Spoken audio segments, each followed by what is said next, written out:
Cinema രംഗത്തു നിന്നും serial രംഗത്തെത്തിയ താരമാണ് രൂപശ്രീ. തന്റെ 13ാമത്തെ വയസ്സിലാണ് താരം ആദ്യമായി തമിഴ് ചിത്രങ്ങളിൽ നായികയായി അഭിനയിച്ചത്. ഏഷ്യാനെറ്റിൽ ടെലികാസ്റ്റ് ചെയ്തിരുന്ന ചന്ദനമഴ എന്ന സീരിയലിലൂടെയാണ് മലയാളികൾക്ക് രൂപശ്രീ പ്രിയപ്പെട്ട താരമായി മാറിയത്. 1992-ൽ പുറത്തിറങ്ങിയ കള്ളനും പോലീസും എന്ന ചിത്രത്തിലൂടെയാണ് താരം ആദ്യമായി അഭിനയരംഗത്തെത്തിയത്. നടിയും സഹനടിയുമായി ഏകദേശം 20ഓളം ചിത്രങ്ങളിൽ രൂപശ്രീ അഭിനയിച്ചിട്ടുണ്ട്.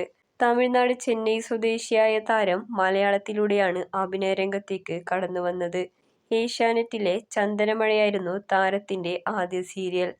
സീരിയലിൽ ഊർമിളാദേവി എന്ന കഥാപാത്രത്തെയായിരുന്നു താരം അവതരിപ്പിച്ചത്. സീരിയലിന്റെ ആദ്യ ഭാഗത്ത് നെഗറ്റീവ് റോൾ അവതരിപ്പിച്ച അമ്മായിയമ്മയും. എന്നാൽ ആ കഥാപാത്രത്തിന് പോകെ പോകെ നല്ലൊരു അമ്മായിയമ്മയായി മാറുന്ന കഥാപാത്രമായിരുന്നു ഊർമിളയുടേത്. ഊർമിള എന്ന കഥാപാത്രത്തിന്റെ സാരിയും ആഭരണങ്ങളും പൊട്ടുമെല്ലാം അന്ന് ഏറെ ചർച്ചാ വിഷയമായിരുന്നു. ഈ സീരിയലിലൂടെ ഏറെ ട്രോളുകളും താരത്തിന് ഏറ്റുവാങ്ങേണ്ടി വന്നിട്ടുണ്ട്. ചന്ദനമഴ സീരിയലിന് ശേഷം താരം മിനിസ്ക്രീനിൽ സജീവമായിരുന്നില്ല.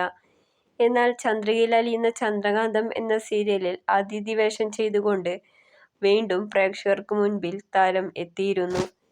എങ്കിലും ഇപ്പോൾ പ്രത്യേക സീരിയലുകളിലൊന്നും അഭിനയിക്കുന്നില്ലെങ്കിലും ചില തമിഴ് ടെലിവിഷൻ ഷോകളിലൂടെ സജീവമാണ് രൂപശ്രീ.